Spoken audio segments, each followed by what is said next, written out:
멤버십으로 함께 투자 중인 종목의 실적 추정치입니다. 올해도 내년까지도 쉬지 않고 분기 성장을 이어갈 것으로 전망되고요. 올해 220% 이익 성장뿐만 아니라 내년에도 무서운 성장이 전망되면서 심지어 내후년에는 더블 이상의 매출 성장과 140%에 육박하는 이익 성장이 전망되네요. 그래서 목표가가 없습니다. 그냥 계속 사라고만 하고 있습니다. 이런 종목만 눈에 들어오고요. 이런 종목만 찾아서 투자하고 있기 때문에 눈이 보통 높은 것이 아닙니다. 악재는 기회가 되는 거고요.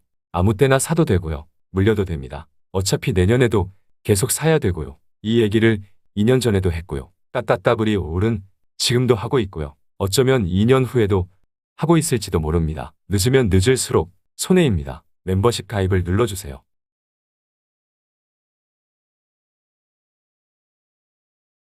안녕하세요. 김떡상입니다. 주말의 두 번째 영상입니다. 중요한 시황을 정리한 앞선 영상은 여러분 본인을 위해서라도 꼭 보시고 오셨을 거라 믿고 싶으니 못 보신 분들은 어서 빨리 먼저 보고 오시고요. 이번 영상은 글로벌 시장을 보면서 우리 시장의 섹터별 추세와 분위기를 살펴보는 시황만큼 중요한 영상입니다. 최대한 시간을 아껴서 종목들을 살펴보는 영상까지 올려볼 테니 빠르게 시작하겠습니다. 시작에 앞서 구독과 좋아요를 눌러주시는 여러분의 계좌에 그지같은 시장을 극복하여 결국 떡상하는 마법을 걸어드리겠습니다. 출발! 먼저 성장주의 바로미터 비트코인을 살펴봅시다. 비트코인은 대체로 나스닥의 영향을 받기 때문에 지난밤 나스닥의 하락 영향을 피하지 못하고 있습니다. 최근 회복하던 추세의 각도가 강하지 않았기 때문에 저항을 만나고 시장 상황에 따라 쉽게 무너지는 모습을 보였습니다. 따라서 코인장에 직접적인 영향을 받는 게임주들이 당연히 좋을 수가 없고요. 처참한 가격으로 동반 하락했을 거라는 것은 안 봐도 비디오입니다. 주봉으로 보면 더 빠진다고 말하기엔 너무 잔인하고요. 지난 저점이 외바닥 느낌이 있기 때문에 바닥을 다지는 박스권 흐름 정도로 보고 싶습니다. 시장에 큰 악재가 터지지 않는 한 지난 저점을 깬다고 보기엔 너무 잔인합니다.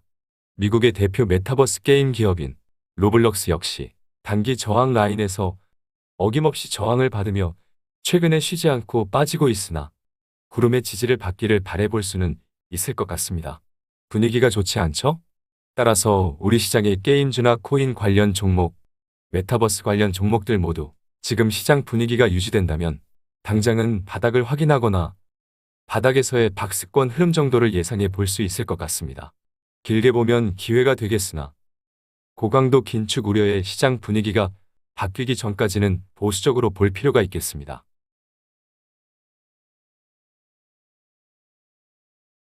이어서 아마존닷컴 일봉 차트입니다. 여기와 여기에 앞뒤로 갭을 만들며 추세 전환을 예고하는 아일랜드 갭을 만들었습니다. 지금의 하락은 기술적으로 이때 만들어진 갭을 메꾸기 위한 조정으로 볼 수도 있겠으나 분위기는 잘해야 횡보 정도입니다. 구글 차트를 봐도 좋게 말하면 바닥 다지기로 볼 수도 있지만 당장 올라설 마음은 없어 보이고요. 그저 불안해 보이네요. 넷플릭스 역시 그냥 횡보죠? 우리 시장의 네이버 카카오 역시 당장은 지난 바닥을 확인하거나 잘해야 횡보 정도로 볼 수밖에 없는 상황입니다. 시장에 뭔가 모멘텀이 발생하지 않는 한 당장은 지루한 흐름이 이어지는 것으로 볼 수 있겠습니다. 다음은 미국의 자동차 기업 GM의 일봉 차트입니다. 단기 반등 이후 꺾이는 조정은 아니고요. 횡보하는 흐름이기 때문에 상대적으로는 괜찮아 보이죠. 포드의 일봉 차트를 봐도 마찬가지고요. 일단 우리 자동차 기업들은 당장은 미국의 보조금 혜택에서 제외될 위기에 놓여 있기 때문에 입장이 다르기는 하지만 글로벌 추세가 상대적으로 무난하고 실적이 받쳐주는 저평가주의이기 때문에 여전히 상대적으로 무난한 흐름을 예상해 볼 수 있겠습니다. 대표 전기차 기업인 테슬라 일봉 차트입니다.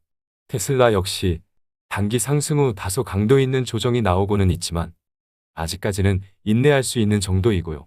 테슬라의 추세는 우리 증시에 2차전지 기업들 투심에 영향을 주기 때문에 당장은 좋은 얘기를 할 수 없지만 구조적인 악재가 없는 상태에서 단순히 테슬라 주가가 빠진다는 이유에서 조정을 받는다면 기회가 될 수 있지만 최근 중국의 봉쇄 소식이 전해지고 있으니 성격이 털털하지 못하다면 타점을 노리는 공격적인 접근보다는 시장 분위기상 분할로 접근하는 것이 좋겠습니다. 중국 상하이에 있는 테슬라 공장에 우리 2차전지 기업들이 납품을 하니까요. 2차전지 양극재 소재 판가에 영향을 주는 니켈 가격 역시 다소 하락하는 추세에 있는데요.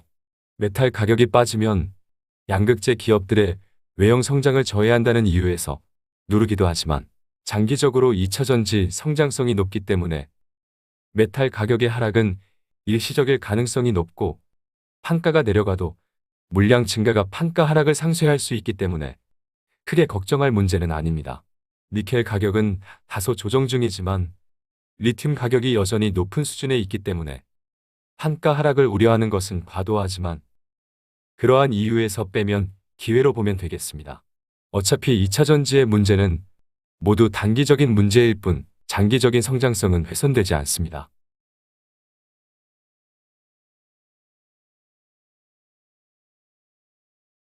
김떡상을 사칭한 리딩방이 많이 있습니다. 김떡상의 멤버십은 유튜브를 통해서만 가입과 결제가 가능하고요. 채널의 커뮤니티를 통해서만 정보와 의견을 공유하고 있습니다. 유튜브 외에 다른 리딩방이나 채팅방은 저와는 전혀 관계가 없으니 조심하시길 바라겠습니다. 글로벌 태양광 산업에 투자하는 ETF의 일봉 차트입니다. 일단 바닥은 찍었죠? 마찬가지로 단기 조정 파동에 진입했고요. 그냥 애매하네요.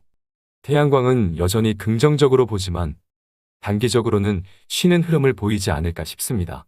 글로벌 풍력 산업에 투자하는 ETF의 일봉 차트를 보면 의외로 여전히 바닥에 있네요.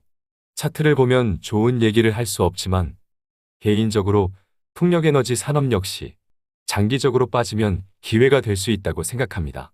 태양광도 풍력도 글로벌적으로 최근의 조정은 시장의 영향과 기술적 상승 피로도가 누적된 이유도 있었지만 최근 유가의 하락과도 연관이 있을 수 있겠네요. 하지만 장기적으로 유가와 상관없이 글로벌 각 국가들의 정책적인 수혜로 수요가 증가할 수밖에 없기 때문에 미국과 유럽을 중심으로 성장할 수 있는 기업들은 장기적으로 관심을 가질 필요가 있겠습니다.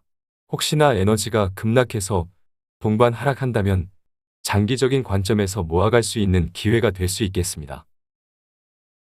다음은 필라델피아 반도체 지수입니다. 역시 안 좋죠?